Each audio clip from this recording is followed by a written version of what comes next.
День народного мастера в республике завершился торжественным вечером и присвоением якутянам почетного звания «Народный мастер», знаков отличников культуры, а также вручением почетных грамот. В Доме дружбы народов имени Кулаковского состоялся праздничный концерт, на котором мастеров народных промыслов поздравили с профессиональным праздником.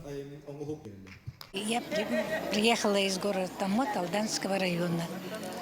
Моей сестре, Корниловой Зинаиде Титовне, присвоено звание «Народный мастер». Она занимается традиционным шитьем, но кроме этого она занимается вышивкой. Это все передалось от нашей матери Екатерины Петровны Габышевой, которая у нас с малых лет. У нас было в семье 10 детей, и из них 6 девочек.